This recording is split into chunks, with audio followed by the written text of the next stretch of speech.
Hello, good afternoon, and welcome to episode 93. Just checking on my sheet there, 93 of Talking Asperger's with Andrew. What is this webinar? Well, my name's Andrew Marsh, and I'm autistic.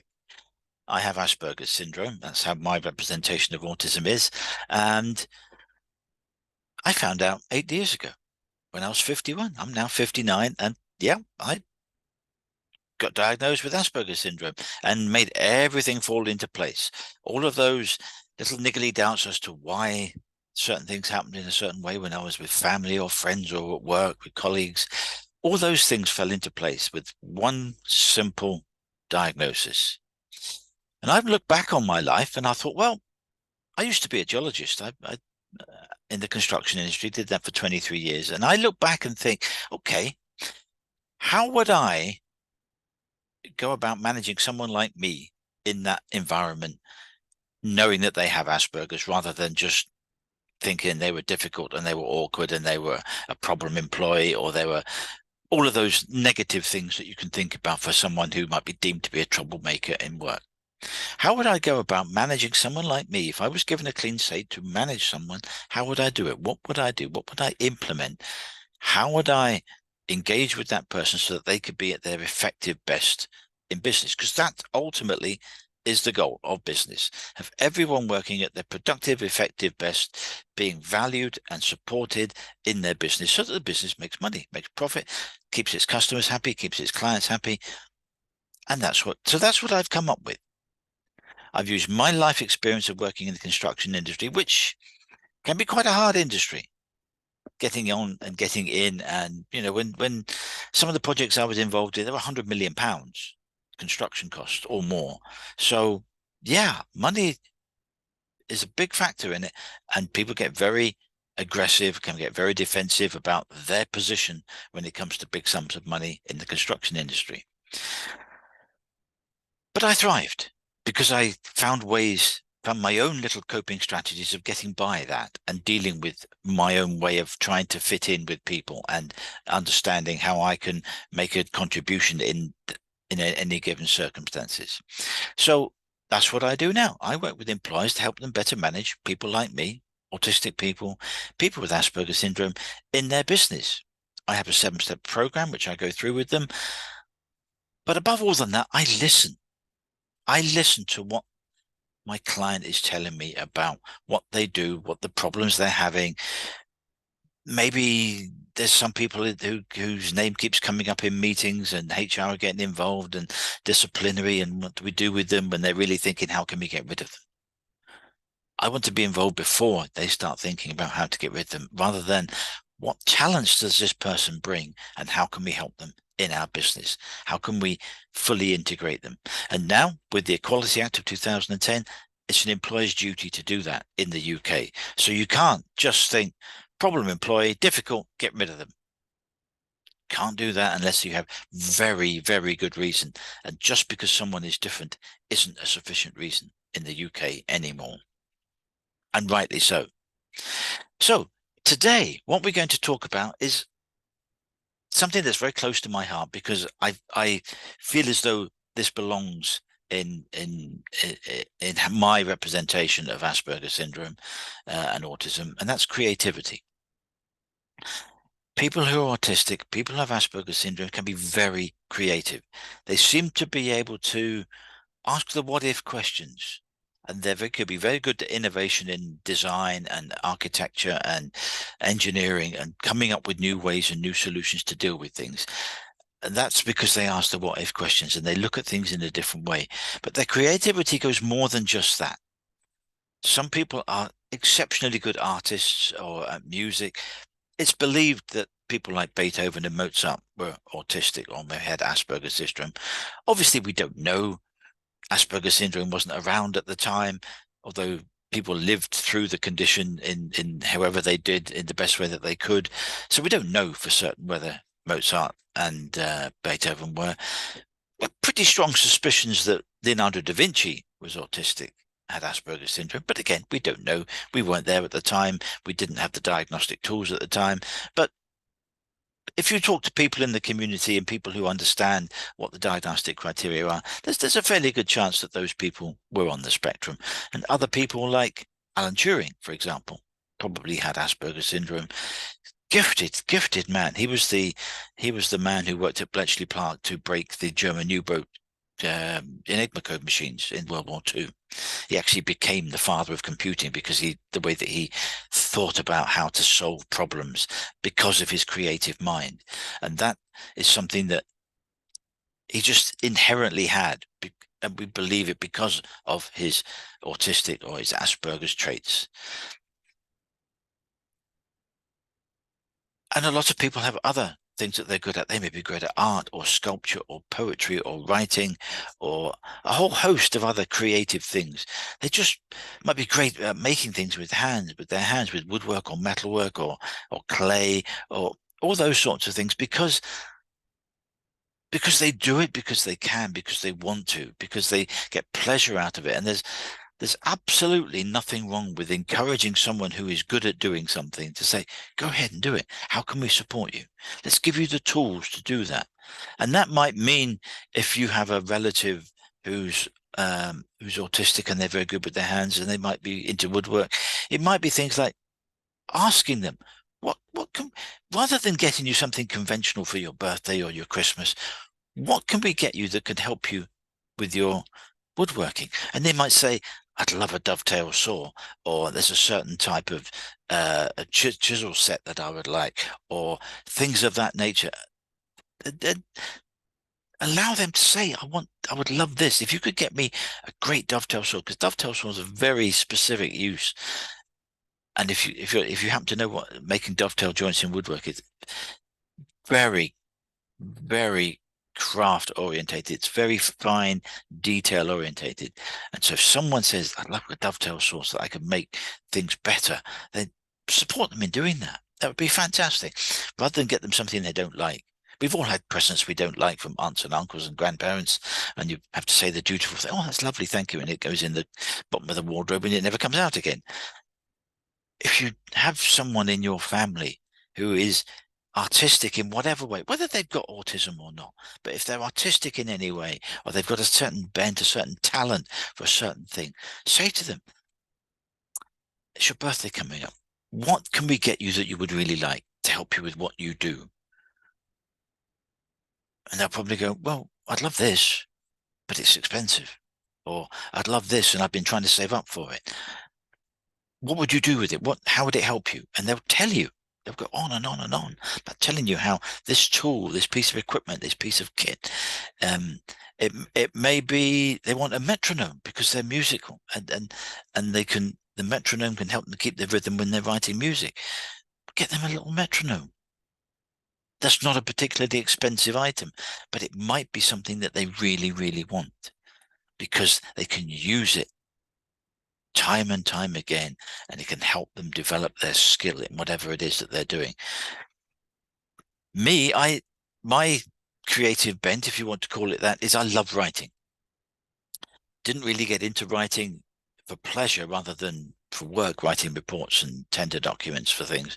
But writing for pleasure came to me in the mid to late 1990s because I'd been part of or seen or heard other people tell stories of funny things that happen on construction sites. And trust me, funny things happen on construction sites. Excuse me just a moment. Some of the funniest things in the history of the world happen on construction sites with people doing daft or stupid things or minor uh, minor accidents happen that they fall down a hole or down a ditch or something. They don't get hurt. And we're not talking about people getting hurt, but things happen on construction sites. And so in my dealings with being on sites, I would hear these things. And I think that's funny. And so I did what most writers will tell you they did. I got a notebook and I started writing these little things down. And up there on the top of my bookshelf, I have got a pile of notebooks with ideas, stories that I've heard, that I've seen, that I've done, but I've been the clumsy klutz who's fallen down the hole or, oh, yes. I basically what's the right correct term? I grounded a Land Rover on a rut. I was driving along. It was a bit of I thought I could get over this rut, and I basically grounded the Land Rover on this rut. And I thought, I need to get off this rut. And there's really two ways of doing it. You either go forward and try and get over it, or you go backward, get off it, and go round it. Well, me being me, and there happened to be a bulldozer right next to me. So I went, Mr. Bulldozer driver. And I pointed to the back with the spare wheel on the back of my Land Rover door, which is where they are. Look at that, give me a push. The bulldozer driver looked at me and thought I was insane, but he did. He came up behind me and he put his blade of his bulldozer on the back of the Land Rover and pushed. What happened is not what I expected to happen. What I expected to happen was I would gracefully glide over this rut that I was stuck on, and I could carry on about my day thinking, thank you very much, Mr. Bulldozer driver. Perfect. Good for you. If I find you down the pub, I'll buy you a pint, sort of thing.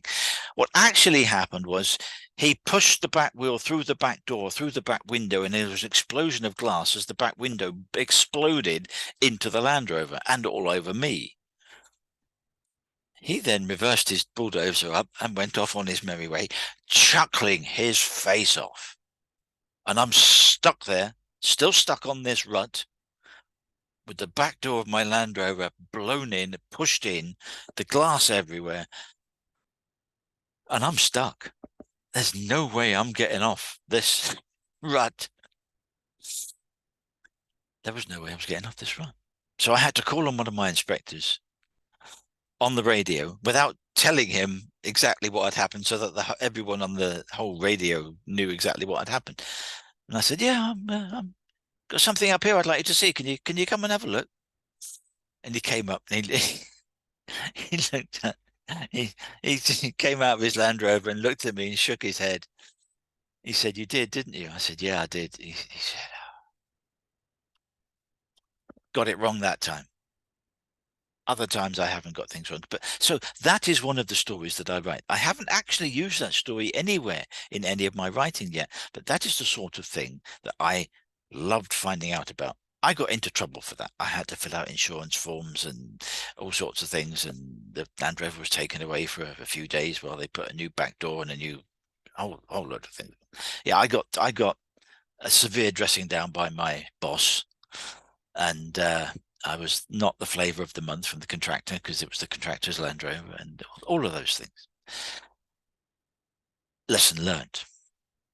But stories of things that happen and you see, just even when you're sitting on the bus or you're on the train or you're in the supermarket or you're trying to find a parking space in the chucking down rain and you see someone without a coat coming out the supermarket getting drenched and they trip and they slip and they drop the shopping bag. All of those things are the creative juices that help that give us the spark to write something and write a story or write a scene or an extract of your book. And those are the sorts of things that I love. I love those things. I love watching people. I'm not very good at interacting with people. That's one of my biggest challenges as an autistic person, is interacting with people. And I can get things spectacularly wrong interacting with people, particularly women. But that's a story for another day. And so I love watching what happens. I love sitting in the park on a Sunday, watching what happens as people go by. And you're thinking, oh, those people are getting on well. They're doing fine. They're great. Then, oh, there's another couple and they're a little bit distant in their hands. They're not touching hands. They're not holding hands. And they've got a scowl on their face. So maybe they've had an argument that morning and they've gone to calm down and cool off. Or maybe you just see one person walking and you can tell that they've got steam coming out their ears because they maybe have had an argument with their partner. And you can see the kids playing and they're playing, throwing bread to the ducks and the geese and all sorts of things. And you watch what happens. You watch and you create your own story for how that couple are getting on fine. Maybe they've had a lovely, pleasant morning and they're just out to have a nice walk around, and then they're going to have a lovely dinner. And then that couple there that look like they've just had an argument. What's the story behind their faces, behind their actions, behind what they're saying and what they're doing? And I love that. I love sitting in coffee shops watching people coming into coffee shops. I have a blog which I occasionally do, and I call it Scenes from a Coffee Shop. And I will just go to a coffee shop, get a cup of coffee, and that's not usual for me. I usually drink tea, but every now and then, 2 or 3 times a year, I'll have a cup of coffee, and I'll have a cake or a bun or a piece of caramel shortbread or something nice and sweet, and I will sit in the corner of the coffee shop where I can see the door, where I can see the counter, and watch what happens. It's wonderful. The range of human emotions and human experiences that's going on, just sitting watching people come in. The lone person coming in, are they happy, are they sad, do they look like they're going to be meeting someone, or are they just going to go and sit in the opposite corner and sit there for an hour and then get up and walk out, and they've had no interaction with anyone apart from the server at the counter when they've got their cup of coffee and their cake. Or when you get the mum and the dad with the pushchair and the dog, and all the high energy with the dog going yap yap yap yap. Oh, we can see things, and there's things on tables, and the dog wants a piece of your cake, and all of that energy coming on. So all of those things are wonderful things to layer in your stories, and I love doing that. I love watching that, so that when I'm writing, it's not just always about the main character and what happens to them, what's happening around them. It enriches the story, it enriches the detail, it adds depth to the story. That's the creative spark, the creative genius, the creativity that I love to use, that I get such great pleasure about. And I have a folder in my computer called Master Book Ideas file, and anything whatsoever to do with writing, storytelling, creativity goes in that folder. And there are subfolders within that, and there are subfolders within some of those subfolders. One of them is book ideas, and I will get an idea for a book, and it might just be a few lines or half a page, but I'll come back to that. And that half a page will become 2 or 3 pages. Get an idea for the main character. I get an idea for a scene. What's either the main scene or the beginning scene? What's the spark, the catalyst to take that story on? And then develop it. And then you have the antagonist, and then you have the setting and the scene and the situation, and then you have support players, the family, the teachers, the school, the kids at school. All of those things suddenly becomes part of the great tapestry that you're weaving in that story. And that will develop, and I will get an idea. Just got to go back to that story idea and write some more about it. And I always date. After I've written my first sets of notes, which, as I say, might be half a page or might be a page, and I then come up with another idea, I will always date notes, put today's date, then write some more notes, so that if you read the whole thing through, it wouldn't necessarily be logical and consistent in the time frame, because you've got a new idea which would sit within the context of the notes of the earlier section. So it's building the picture, building the story. Where do all these things fit in the timeline? And I have another folder in my computer, in that Master Book Ideas folder, called Scene Ideas, where just a little something that you see, that you hear, that you have this spark of an idea that's not going to be a whole book, but it might just be a moment to reflect on something. It might be you overhear a conversation on a bus. It might be that you see a couple arguing in the street outside Marks and Spencer's, or you might see a kid misbehaving. Is the kid really misbehaving, or has he had a hell of a time with his dad being a disciplinarian all morning, and he's finally got out into the wide open, and his mum's got him by the hand like a vice, and his mum and dad are thumping down the street because they've obviously had an argument, or they're fed up with the kid playing up. And what's the story behind that?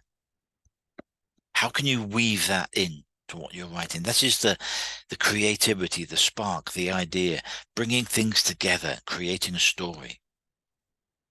creating a character, creating a story, creating a scene, creating a climax. How do you get people to that point? What happens to those people at that point, and what happens to those people after that point? Some of them might not make it. At that point, that might be the end of that person in the scene. They might be killed off. It might be a tragic, horrific death of a child, of a pet. But be very careful about writing about killing dogs and cats in your stories.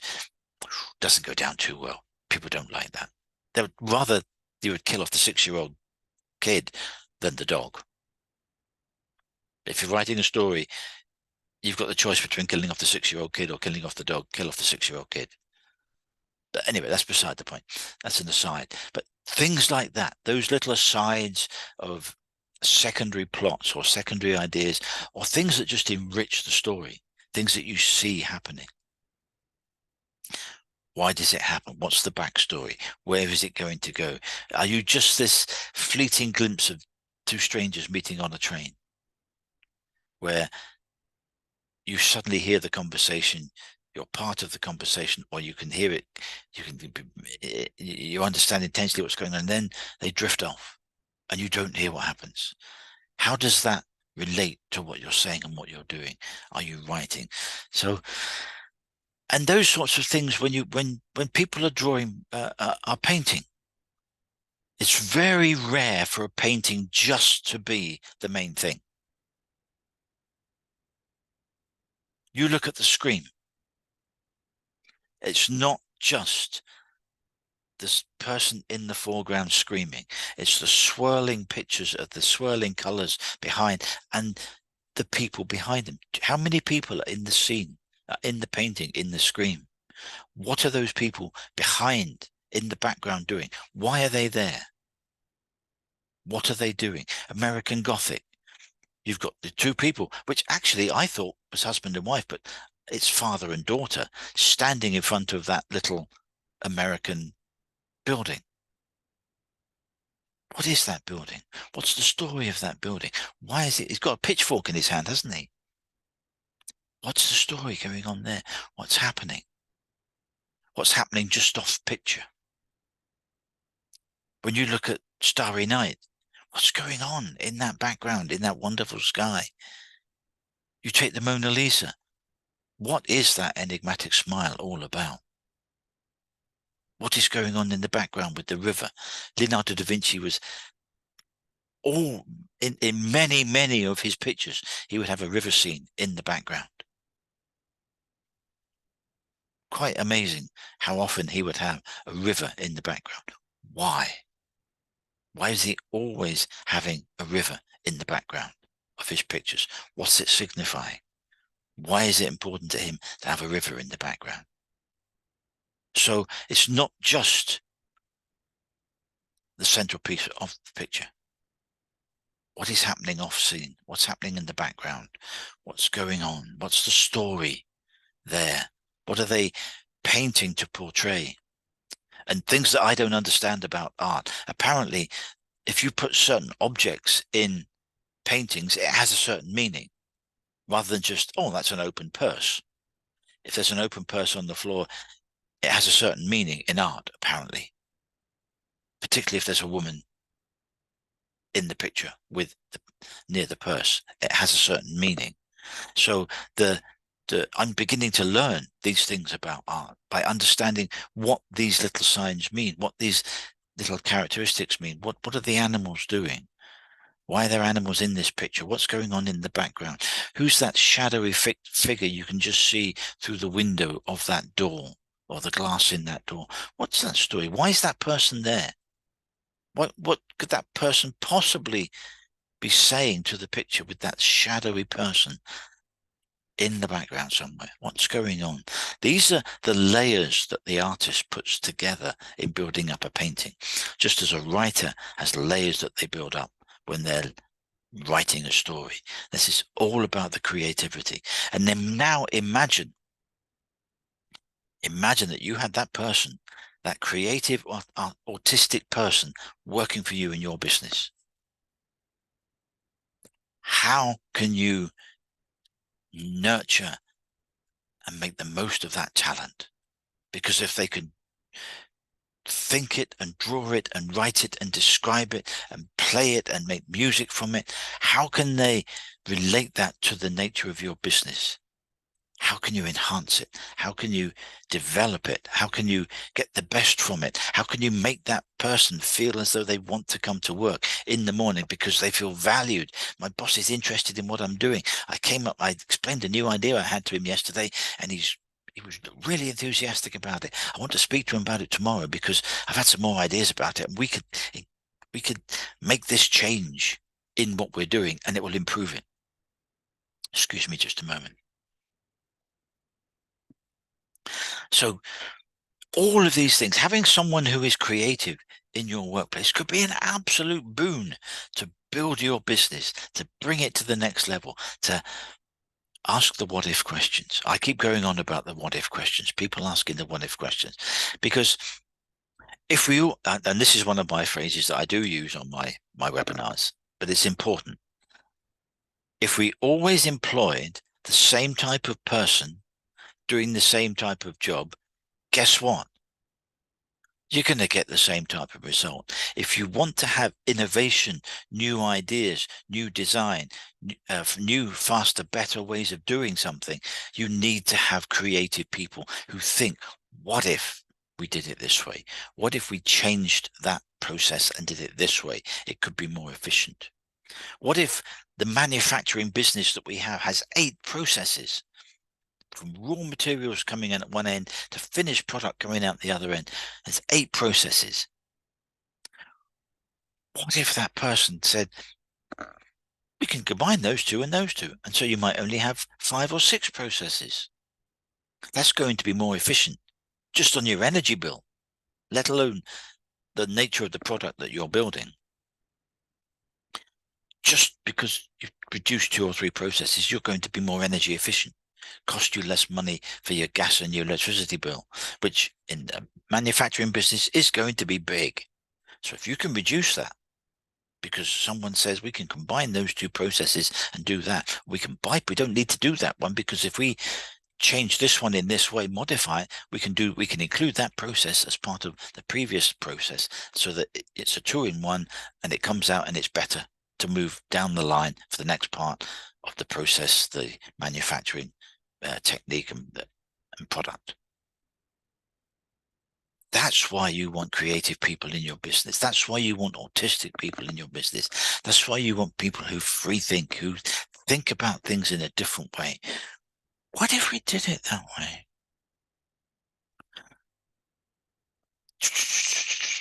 I've drawn something up.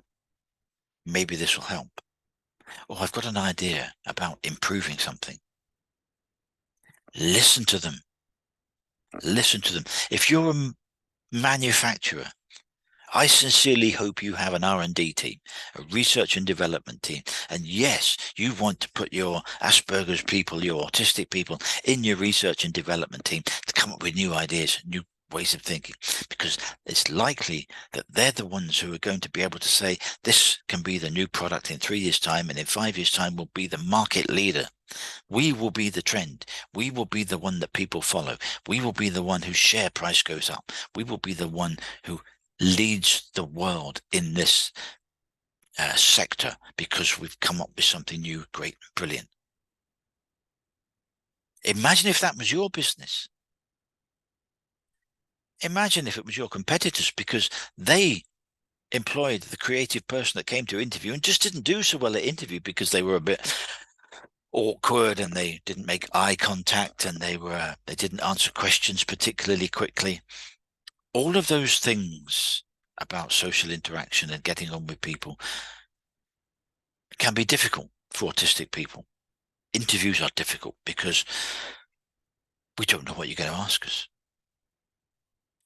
It would really help if you're interviewing someone, doesn't matter whether they were neurodivergent or not. If you're interviewing someone, say to them, we will be asking you these 3 questions in the interview, and tell them that several days before the interview so that they can prepare an answer, because you're They will then have the opportunity to think about it and can give you a very full and detailed answer rather than put them on the spot. Putting them on the spot and not getting an answer doesn't mean they're not able to do it. It means they need to think and process what you've asked them to do. And an autistic person will do that. They will take the time, and you may ask them a question at an interview and nothing happens. You will get silence. And it might not be 5 seconds silence. It probably won't be 5 seconds silence or 20 seconds silence. You might get 2 minutes silence, 3 minutes silence, because the autistic person is thinking about that question that you've just asked them. They're processing it. They're trying to make sense of all the, what about this? What about this? What about that? How about this? And then they will answer your question. So if you are ever interviewing an autistic person, give them time. Give them the questions before the interview, several days before the interview, and give them time to answer. Because they may just come up with a fantastic answer that you could never possibly have imagined anyone would come up with. Because they need time to process. It's not meaning they're slow and they're trying to be obstructive and they don't want to reply. They want to give you the best answer they possibly can because their brain is going at 1,000,000 miles an hour thinking, what about that? What about that? What about that? What about that? And then on each of those 4, there's going to be 10 different scenarios and they're trying to compute all of that to give you an answer. So if you have creative people, nurture them, embrace them, support them, encourage them, give them the freedom to express themselves, and you will be amazed at what they come up with. Even in what you might consider the most trudgingly boring jobs that they could have, they might find a way to do it better, more efficient, more effectively, which means you can be more efficient, more profitable in your business. And you share those profits with your teams, with your employees, giving them pay rises, giving them bonuses, giving them rewards.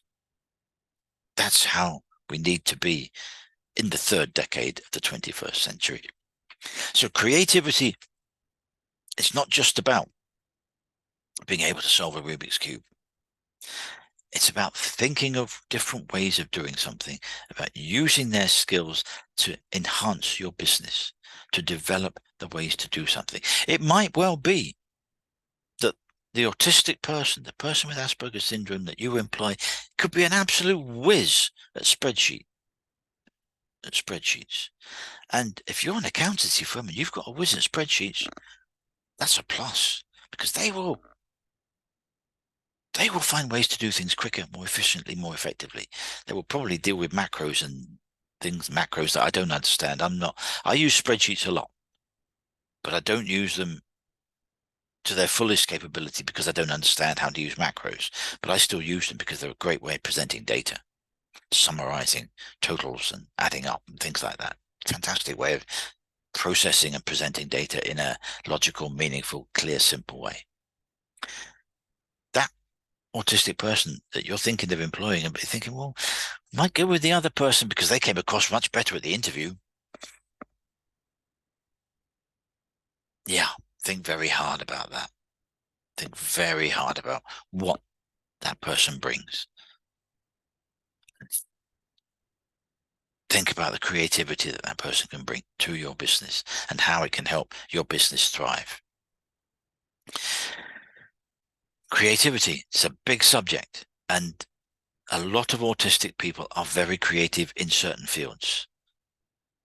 Mine is writing. I write novels and I get stuck into them, and it's a pleasure I get from start to finish of a novel, from that pre-novel phase of writing my notes and ideas file, developing it from a line to a paragraph to a page to 5 pages to 10 pages, which is setting up the scene, the characters, the sub-characters, the plot, the big scene, the climax. Sometimes when I'm writing a book, I don't know how it's going to end when I've started. How about that? You might be sitting there thinking, oh my God, is that possible? Yeah, most of the books I have written, I do not know how it's going to end when I start. 1 or 2 exceptions to that. There was one book my second novel, when I had the idea for the book, I wrote the last 2 pages before I wrote anything else. It just so happened that I password protected that and I forgot the password. So when I actually came to write the book, I had to write this back 2 pages fresh at that time.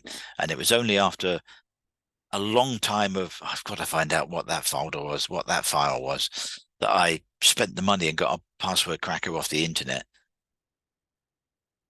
and opened the file.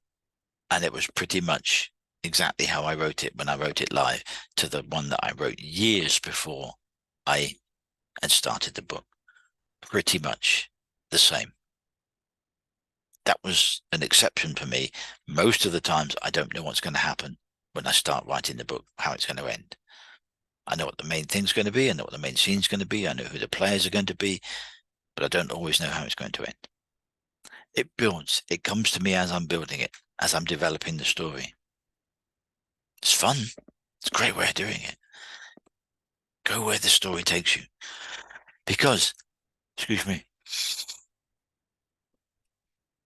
the story can take you to wonderful places that you never thought you would go. Anyway, I could talk about my writing for a very long time. But creativity. You want creative people in your business. It's your job to support them, nurture them, give them the tools to do their job well, and they might come up with something new and brilliant and fantastic to drive your business forward for the next 3 years, 5 years, 10 years, so that in 5 years' time, you are the trend, you are the market leader. Everyone's trying to copy you because you had the creative people in your business that came up with that idea, that new piece of work, that innovation that led your sector. That's what you want. That's what autistic people and people with Asperger's can bring to your business. If you want to know how to do that, please get in touch because I've got my 7 steps program. But more than that, I want to have a conversation with you as to how I can help you and help your business. So if you want to know more about managing and engaging with autistic people in your business, please feel free to get in touch. It's andrew@aspergersmatters.com, or there's my website, which is aspergersmatters.com, and there's a contact form there. I'd love to have a free 30-minute, no obligation call with you to see how I can help you integrate, manage, and employ people with Asperger's syndrome and get the best from them in your business, because they may just be the spark that drives your business forward for the next 5-10 years. That's all we have time for this week. Keep a lookout on Thursday, tomorrow, when I will be posting the video for this on my YouTube channel. Please look at my YouTube channel. All the videos to my previous Talking Asperger's with Andrew webinars are on there. And there are 93 of them. There will be 93 of them when I posted this one. So please take a look. There's bound to be something on there about managing Asperger's syndrome in the workplace that could resonate with you on how to do things a little bit better, a little bit differently to get the best out of your employees and drive your business forward, be more successful and more profitable. And then on Friday or Saturday, I will be posting what next week's topic will be. Don't know yet. Have got an idea, but I need to think it through. So that's me, Andrew Marsh. I'm the Resilient Asperger. Please feel free to get in touch. Until then, take care.